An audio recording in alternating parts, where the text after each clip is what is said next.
Welcome to the Tax Alpha Solutions Podcast, hosted by Matt Chansey. Matt is a tax consultant, author, and certified financial planner with almost 2 decades helping his clients grow their net worth. On the show, Matt brings together an array of specialists to share with you their experience and success along with strategies of the 1%. And now, here's your host, Matt Chansey. All right. Well, good morning, everybody, and welcome to another episode of the Tax Alpha Solutions Podcast with Matt Chansey. Today, I am here with special guest, Jonathan Wilson.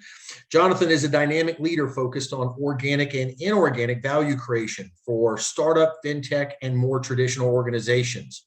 He currently runs his own M&A and strategy consulting firm, Dubb Value Creation, where his clients benefit from his experience working with many Fortune 500 companies while being a management consultant for Accenture and Deloitte. Jonathan holds an MBA from the UCLA Anderson School of Management and a BS in chemical engineering from the University of California, San Diego. As a native Angelino, Jonathan Wilson is passionate about diversity and inclusion in his Los Angeles community. He currently serves as the chair of the Social Justice Task Force for the city of West Hollywood and president of the UCLA Anderson Black Alumni Association. Welcome to the show. Thank you for having me. This is a great opportunity. So thank you. Well, I'm gonna do the best I can to live up to that standard of making it a great opportunity. You're already doing it. There you go. Fair enough. Well, I appreciate you taking the time today. And I think for me, kind of the obvious thing is, you've got a very credentialed past, right? Accenture, Deloitte, and all that. What prompted you to become the entrepreneur that you are and start your own consulting firm in the M&A space? What made you, because not everybody's got the want, the drive, the desire to want to break out and do that. What caused that? I was ready. I think I had been doing consulting and I also worked for Bank of America. I'd worked for large corporations for 17 years at that point. And this is 2017. So maybe it was 18 years, right? So I just said, look, I need to start my own company, see what it's like. And just, if I'm going to fail, I want to know that I'm failing on my own. If I'm going to succeed, then I want to know that weren't implemented, maybe they could have worked at other companies. So I tried it out and I went on my own, and the first couple years were painful. I'll even give myself 3 years into that because 2020 was also painful, but definitely 2021 picked up, and 2020 actually ended up not being as bad. This year we're off to a great start as well. So Awesome. Well, look, that's kind of the entrepreneur's journey, right? Yeah. Like, it's there's ups and downs, right? There's a lot of people that want the benefits that come with it, but there's very few people that are willing to take the risk associated with it, right? Yeah, that's the whole point, right? You think, oh, well, I'm going to be earning my same salary at a minimum. No, that's not how that works. Yeah. There's no I didn't cushion. realize I was going to have a time when I was actually not even going to be able to afford to eat. So I was like, oh. What is this? There's advantages to not being able to eat, right? You have to spend less time in the gym when you can't eat quite as much. Or you can't even afford the gym, right? You can't afford the gym. You can't afford to eat. You're like, what am I doing? I had a cushy job. What was I thinking? Oh, well, you know what? But when you get to the other side, it's all, you can look back and you can be like, hey, you know what? This is why I did what I did, right? Yeah, I'm loving it. I actually really am loving it. And I have a small team. We're small and mighty. There's 3 of us, and I just love helping them grow every day and learn things. And we're able to work with some really great clients. So that also very, very much is part of the path. So it's being able to choose your clients, choose your adventures, and work with great people. Well, so let's talk about that. That's an interesting point. So you got 3 and mighty. So where does somebody that strikes out on their own like this and, relatively new in the space, doing this for a few years, getting over the hump, where do you find the 3 and mighty? Where do you find the other 3 people that are like, this is a good idea. Let's go do this. Let's make this happen. Well, keep in mind, so someone said, I've kissed a lot of frogs. Right? I kissed a lot of frogs along the way and ended up with some really great people. So really, I started off kind of doing more business partnerships, right? Making sure that I'm aligning with certain people, and really some of those really worked out, and really helped me accelerate my business, fine tune my ways of interacting with other businesses. That was a beneficial part of the journey, starting off with kind of partnering with others. The other piece then became more around, okay, how do I have someone full time and help them kind of learn some of the things that I've learned over the years, but in a quicker amount of time, so that we can accelerate and move forward and help our clients as quickly as possible, right? That's the challenge, right? And so some people are up for the journey, and some people just want to get a paycheck, and the people who want to get a paycheck are not the people that need to be working with me, because I'm not like that. So that was a quick, I thought I could interview for that, and I didn't ask certain questions. And so I had to change some of the ways that I ask questions. Like, for example, now I implement a kind of case study exercise that allows me to really identify how people operate under stress. Okay. And so, because the thing is that M&A, no matter what you think, it's stressful, right? Even if you aren't on the front lines, if you aren't negotiating, it doesn't matter. Like, it's just, you're talking about someone's baby here, right? Someone owned this company. Let's say it could be anywhere from 5 years to, let's say 20 years, right? So either way, they become attached to it in some way, some form or fashion, right? And then you have somebody else that's saying, here, I'm going to put a dollar amount on your baby. so it's a little bit of it's a moment, right? Yeah. And if that dollar amount's lower than what they thought in their head, that's like calling somebody's baby ugly. Oh, it is. Like, what do you mean my baby's ugly, right? Same thing, right? It's like, well, your baby has this nick on it. There's a scar on its cheek here. Right? Looks like somebody dropped your baby on his head a few times. Right. So, no, I mean, people have all sorts of stuff they worked on in their companies, and they think it's great. And that's great that they think it's great, but it may not be worth anything to somebody else. That's the hard part for people to really understand. And I've worked on both sides of that, right? From the buy side and the sell side. You really want to help the seller see that not everything is going to be valuable to a buyer. And if they have revenue coming from that, they can get money for it. It's just not going to be an additive.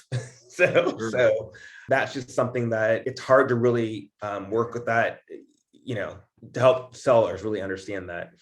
From the buy side perspective, I mean, it's pretty crystal clear. Like, this is what I want, this is what I don't want, right? So I think buyers are pretty clear on what they want. Well, sure. I should say once they look at all of the, when they see the full kimono.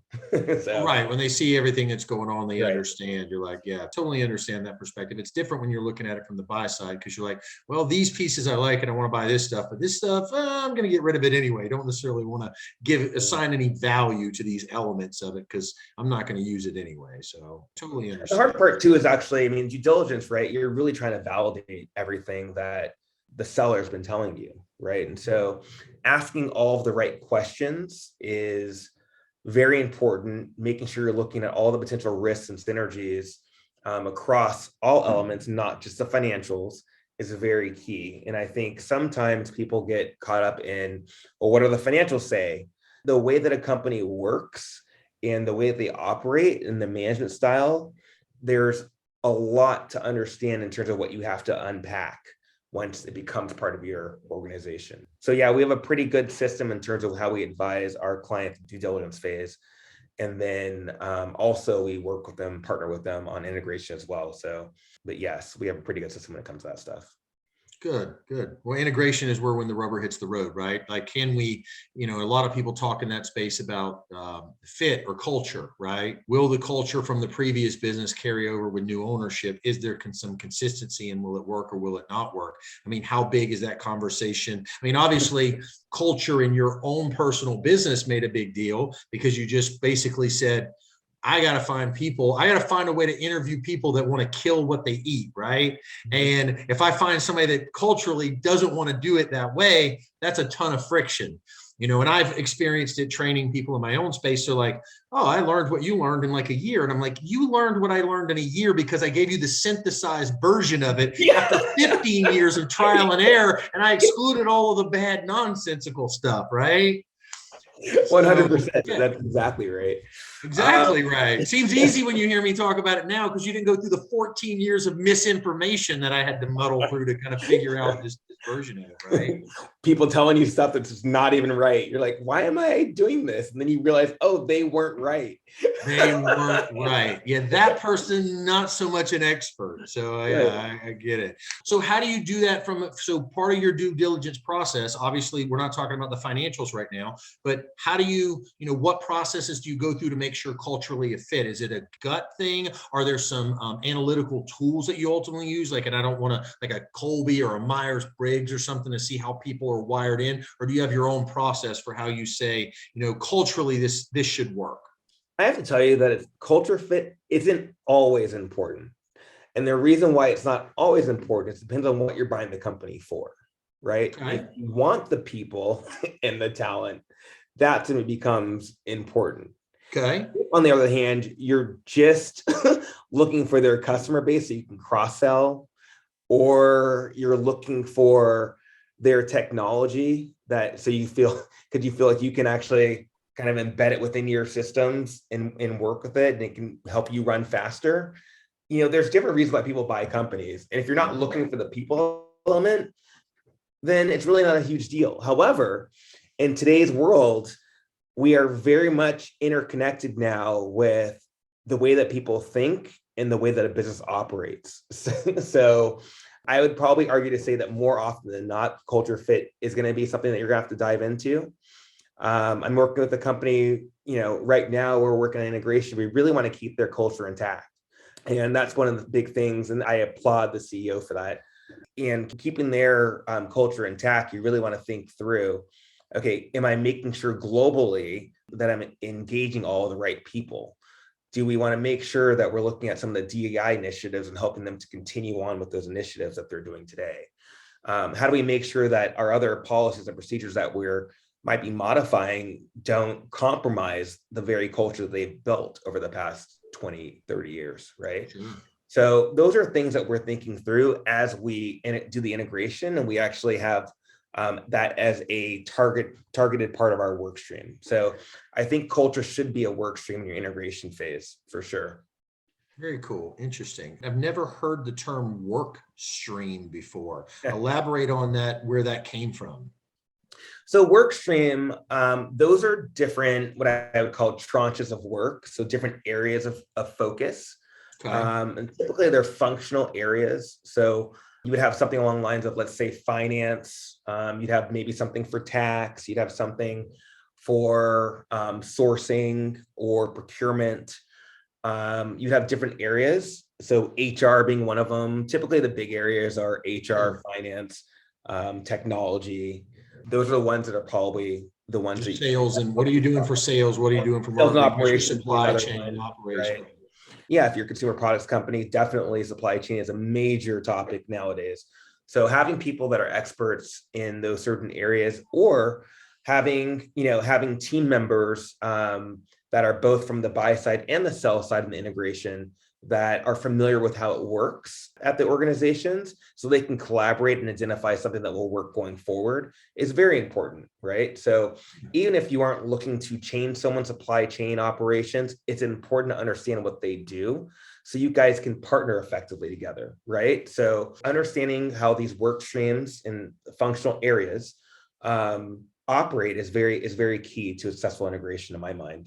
And that's also part of what you're purchasing, right? You're purchasing for your ability to have revenue synergies as well as cost synergies, right? Sure. Well, you're hopeful. That's the holy grail, right? That there's synergies there's two ways to expand or increase the value of a business. One is sell more of whatever it sells, right? And number two is create cost or, efficiencies on the backside, right? Drive down the expenses to sell more widgets, it creates more profit, right? Two ways to skin that cat.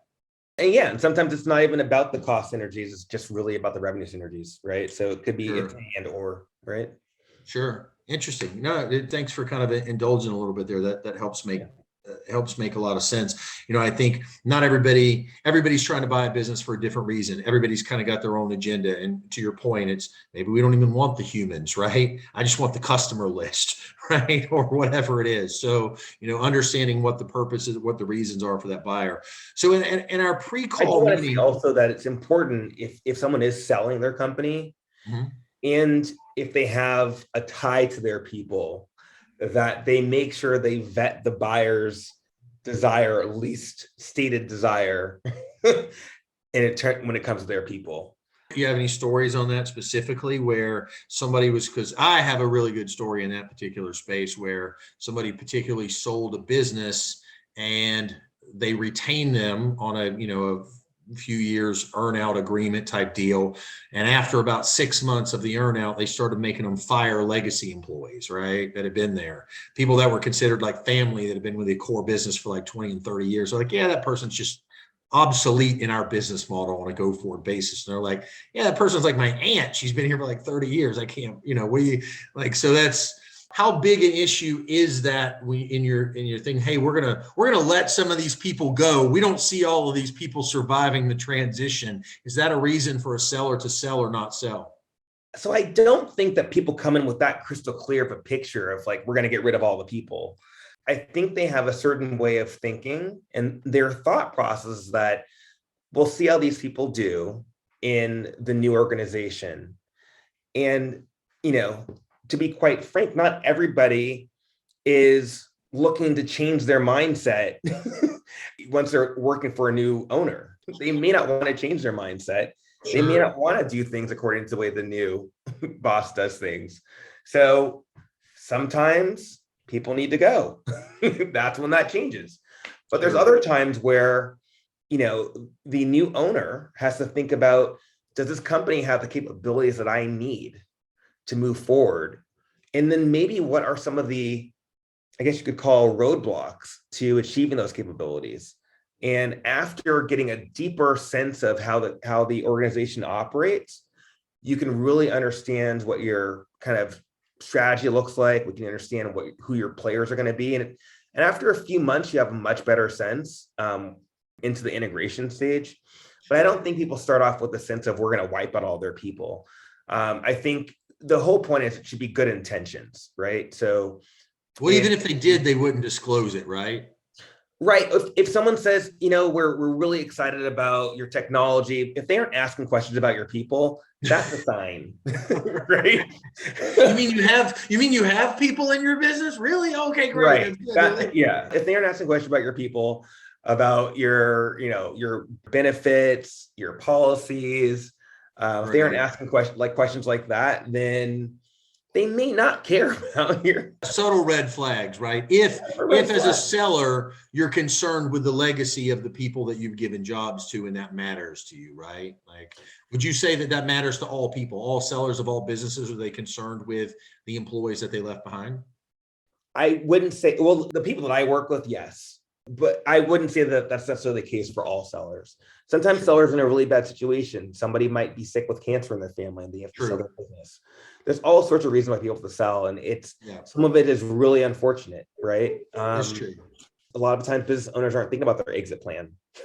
So when they do sell, it's like, oh, I'm too old now and I just need to, move on, right? Well, if you've been thinking that way for the past 15 years, you might be in a different spot than if you're thinking about that way for the past year, right? So very true. It's one of those things like that is just we're all victim of our own circumstances, right? So that's kind of the way it goes. There is no perfect linear path to coming to the conclusion that it's time to sell. Everybody gets there kind of in a different way with different goals, objectives, and outcomes.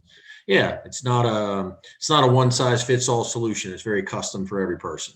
Well, that's why I advise every business owner to think about the exit plan. What is your exit plan? Even if you don't want to sell right now, eventually your company is going to have to go away, right? So whether you're here or not, the company will be changing, right? So the question is, what can you do to prepare for that? So do you see yourself leaving it to your heirs? Do you see yourself selling it to a third party? Sometimes people say there's no way, so they can eliminate what they don't want to do, which is that's one step in the right direction for planning, right? And eliminate what you don't want to do. And then the other side of it also is thinking through, okay, what are the elements that I need to be working towards and make sure someone else can take this over, right? So it's taking yourself out of the center, right? Making sure you don't have too much reliance on any one customer, making sure that any of your suppliers or third parties, right, you don't have any too much reliance on them, right? So you want to make sure you're diversifying across the board. You want to make sure that you are raising your staff to become excellent managers, right? Because ultimately, even if you get hit by a car and you're gone for 3 months, someone's got to take over, right? So you got to make sure they know things that, are going to help business keep going. Sure. Yeah. You can't let the humans be a bottleneck in the whole process. The machine has to work irrespective of who the humans are. You can plug and play. So it's hard to get to that point, but that should be the ultimate goal, right? Well, that is the ultimate goal. But the other part too to that is that many times owners forget to think that they're human too. So they think that it's everybody else that needs to be able to be replaced. No. You also need to be able to be replaced. Yeah. So that is the point. But I think a lot of times owners are just like, oh, well, I have everything set. So if anybody leaves, well, what about you? What about you? What if you're not there to take the phone calls for a week? Like, would it still persist? Would it go on? Right. Makes a lot of sense.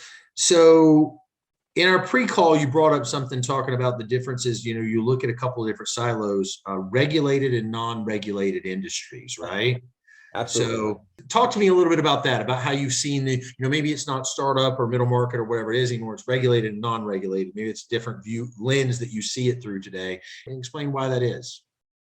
After doing this on my own for quite a while, I started realizing, I think when you work for the larger companies, it's really more about what industry are you focused in on. And I think I don't know if industry matters as much. There are definitely different parts of industries that do matter, right? So for example, I never pretend like I'm an expert in the media space. Like that's just not an area, entertainment and media, that's not an area where I'm most likely going to thrive or a company is going to do extremely well in. However, I will say that I have found that med tech has been an area where we've actually done well, partly because we have familiarity with financial services, which is a highly regulated industry. So having worked with banks and having worked with all sorts of diversified financial institutions, I think that lends itself to be able to understand the mindset of other highly regulated industries. And then at the same time too, there are industries like consumer products, right? So being able to work in various elements of consumer products, which are not always regulated, right? So, but there are elements to it. I mean, there's some, if you talk about product safety, et cetera, right? Sure. But it's not the same level of rigor that you have to go through for health or financial services, right? Sure. So it's slightly different. The other side is going to be technology, right? There are some laws around technology, but you can't say that it's a heavily regulated space, which is part of the challenge we're all seeing, right, with social media, et cetera. And that, there will be something that changes with that.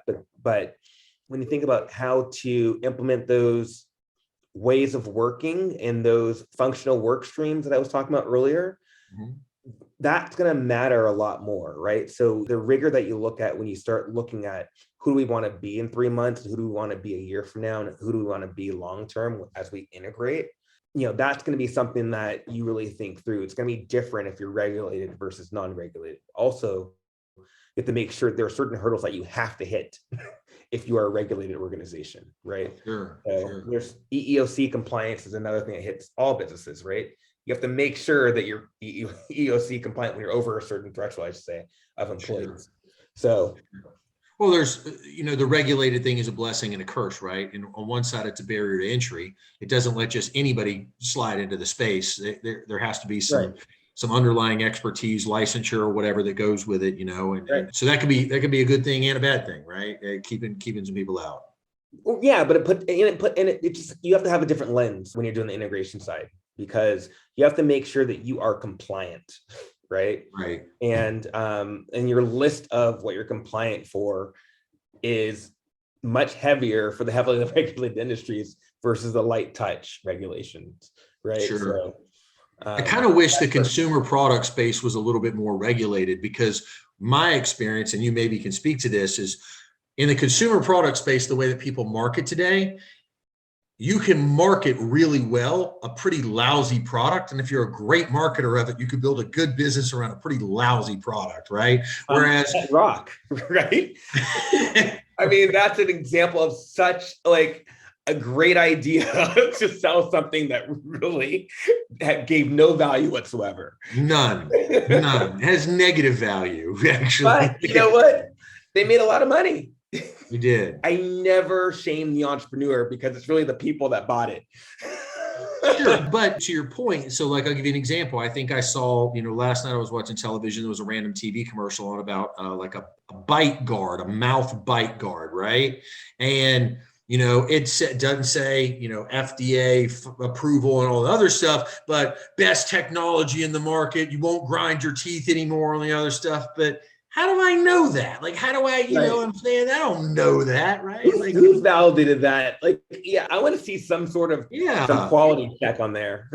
Yeah. Other than some guy on TV on late night hitting it with a hammer, proving that it's made out of some super durable polymer or something like that, right? So I'm sure there's something there's a loophole they went through to right. And that's my point. Like there's so many over the top outlandish, claims that a lot of consumer products make today. It's almost just a sea of, over the topness, right? Like, how do you know if any of that is valid or real or true or whatever? False advertising though can be, you can be penalized for false advertising. That is the only thing that we can actually hold people accountable to, right? Or entrepreneurs accountable to is false advertising, lemon laws, etc. Right? Sure. Okay. Makes sense. So there's recourse in that stuff too. I got you. Makes sense. All right. These are the only thing, but those are no, for sure. So as this evolutionary process of your new consulting firm and finding the right people and finding the business owners. So how do you find the business owners that you work with today? How do you find them, or how do they find you? And how selective are you in your process, determining about who you want to work with? We're at a decent stage that we've been doing this for a while now that we're getting referrals. So, and we're getting repeat business. And also we have an excellent marketing group that we're partnering with. And so we have different people that also have their feelers out for us as well. So in the marketplace that are, I call them brokers. So, they say, hey, look, we know this company that wants to hire an M&A expert. Are you guys available to help out? And we say, you know what, let's take a look. Let's talk to the company. Let's learn more about what they're doing. And again, so the type of entrepreneur or type of business owner or C-suite that I work with, I like those that are pushing the envelope a little bit. Those that want to see change, positive mindset, understand that status quo isn't good enough. Those are the people that I enjoy working with. A lot of times it might be, we want to grow before we sell. So it's just those types of mindsets tend to be the type of C-suite people that I do well with. Sure. And that's who I partner with. So that's kind of the interview is a little bit of a mutual ways, but a lot of times if we're talking to each other, it's usually because we've already gelled on some level, whether it's written communication or a verbal phone call or something like that. So sure. So how many, I guess, historically a business model on the acquisition side, on the buy side, would be somebody looking to just aggregate businesses, right? Aggregate cash flow, find some efficiencies on the backside. But based on your last statement, it sounds like, a space that's more interested in you is not somebody just trying to click together a bunch of smaller businesses to create a big business that's similar, but to find somebody that's doing something materially different to an existing industry that's going to make a change, that's going to create growth. Well, yes and no, right? So I really look at, I think M&A is very important in the sense that it has to fit into your overall strategy.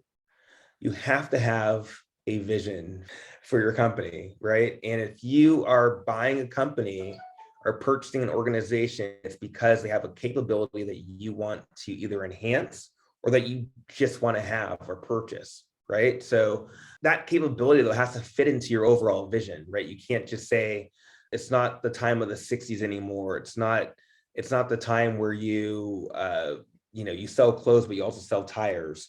That's really not the model. I think there are more roll-up strategies that are happening now. I think that's like a really big trends right now, that and SPACs, of course. But when you talk about roll-up strategies, that's the big one, right? So how do we get a bunch of different, marketing agencies and make one big agency, right? And so that's still being done today. But the question is, for me, is I want to make sure it's purposeful and intentional, and that someone at the top is saying, this fits with this because they have a technology.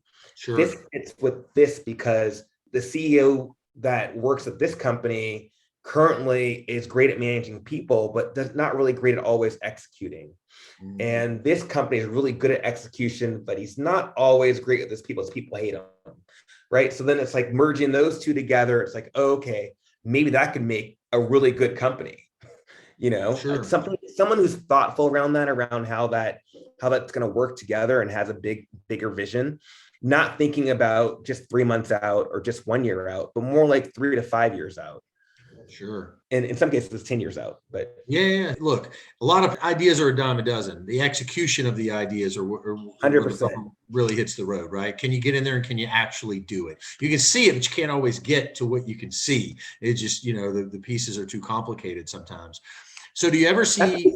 By the way, that's a very big point, by the way. A lot of people say they can do things and they just don't execute. And that is where our company definitely excels. We help you create the strategy.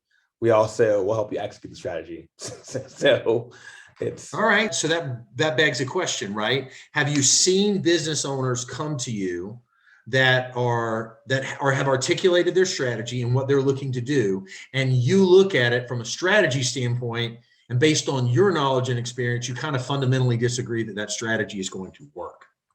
Yeah, and I'll tell them. Yeah. In fact, actually, I just got off the phone with an old client from last year who they wanted to buy a bunch of companies, and they had hired me to do that. And I could have just said, okay, yeah, great. But we started digging in, and I started realizing their management team is swamped. They have no time to even talk to each other. No bandwidth. How are they going to bring on new companies that work for them? And I said, this is not going to work. And I was quite frank with the CEO, and he's like, I get that. And we talked a little bit more, and then he said, I think you're right. So they chose to go a different path. They actually ended up getting bought. So instead of being a buyer, they're like, hey, maybe you're right, let's be a seller. But that's kind of what happens, right? It's like realizing, understand where you are, right? And make sure your strategy makes sense for the way your organization is structured. So sure. I think the right consultant will help you pressure test your strategy. Okay. There you go. Makes a lot of sense. So I guess the other side of that would be, if you've seen somebody trying to strategically do something that you thought was a bad idea, have you brought ideas to people when they were talking about putting something together that was super valuable, a blind spot that maybe they didn't see from a strategic or consulting standpoint?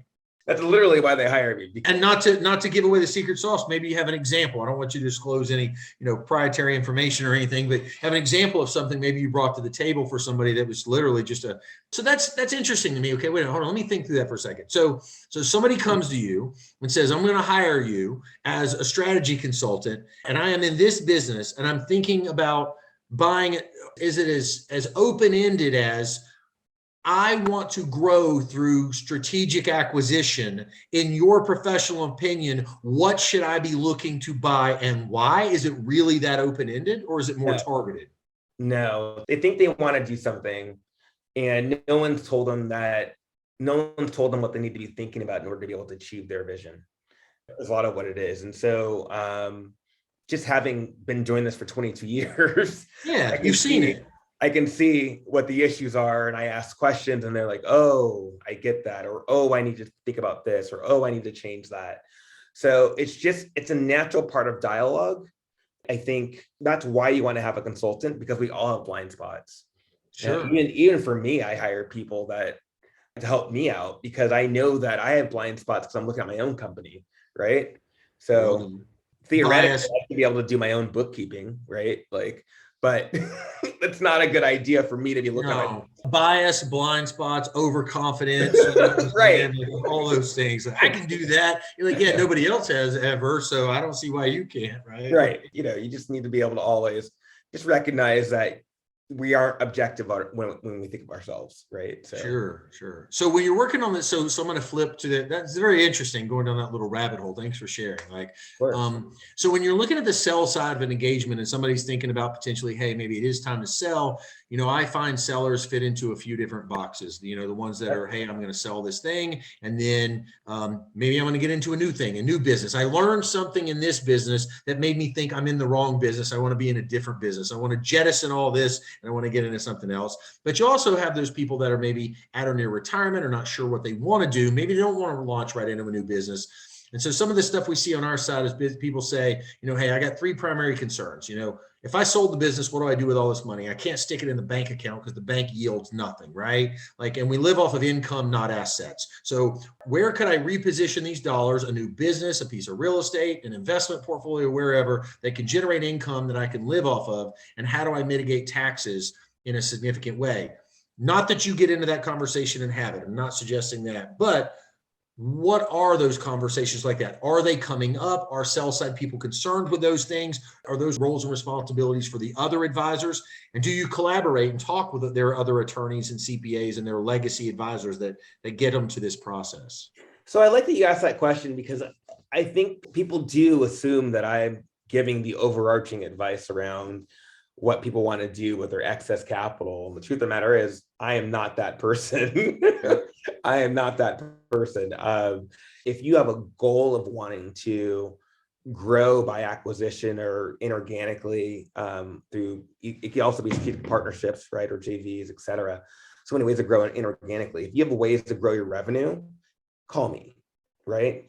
And even if it's organic growth. However, if you're looking for a place to put your money, that's a very different conversation. So that's how I divide the two. And if sometimes I talk to people who are just telling me like, look, I have a client and they're thinking about purchasing a company. Great. Have them talk to me. We can pressure test together, figure out the right thing for them. But they got to have that concept already and be examining that path, right? Sure. Yeah. Yeah. Not everybody's. Remember, intentional. I like intentional clients. Yes, agreed. Even if their intentions aren't necessarily as accurately guided as you would want them to be, at least they kind of have a direction, right? None of our ideas are always fine-tuned until we talk about them. We all think that oh yeah, it's a perfect idea. I have this great idea. I want a house that flies. Yeah. Great idea. Yeah. Right? Let's talk to the contractor about that and see what he says. Right. It's the whole thing, right? You talk to and you're like, oh, maybe that's really hard to do. Yeah, maybe that's not the best. But I saw it in that Disney movie Up. We can just strap a balloon to the top, and you're like, well, maybe not. Mary Poppins does it. Understood. Fair enough. That's great feedback. Well, so we're kind of getting towards the end of our time here a little bit. It's been a lot of fun, and I appreciate you sharing. Yeah, I know, it's been fun. What have I not asked? What if the roles were reversed? What should I have asked, or what should I know, or that people need to know about this space and about this conversation? What would be a blind spot, or not a blind spot? Maybe an opportunity, right? What's an opportunity that we didn't discuss if it's not a blind spot? I think the real thing, it's maybe not a blind spot, but I really hope that people walk away with thinking about their strategy for their organizations before they think about acquisition or selling or growing in general. I really hope that they're really thoughtful around their strategic plan and their vision. And I think that's what's going to tell you what you need to do to make things happen. Sure. Just don't overthink and never execute. Yeah. Just don't make a whole bunch of ideas written down on paper, but never. Sooner or later, pull the trigger. If you're thinking about it, the first step is go find a strategic management consultant that can say, hey, let's brainstorm this thing out. Let's see if it makes sense. Hands down, call me. www.dubbvalue.com. Call us. There you go. There you go. And that segues right into how we would find Jonathan, right? So absolutely. Well, Jonathan, like I said, it was a pleasure having you on today. Really appreciate your energy and sharing your insight in the business. Obviously, you've got a lot of experience that business owners need to know about. And I just can't thank you enough for coming on today. It's been fun. It's been a pleasure to talk to you and get to know you as well. So thanks. Absolutely. Thanks so much. So everybody, this was another episode of the Tax Alpha Solutions podcast. And I hope you enjoyed today's episode with Jonathan Wilson. And all of his information will be available on the bottom of the podcast link. So it'll all be there. Thank you again for the opportunity. All right. Thank you so much. Talk soon. All right. Bye. Thank you for listening to another episode of Tax Alpha Solutions, brought to you by Matt Chancey. We hope you enjoyed listening to this week's guests and insight. If you liked what you heard, please consider subscribing wherever you listen to podcasts.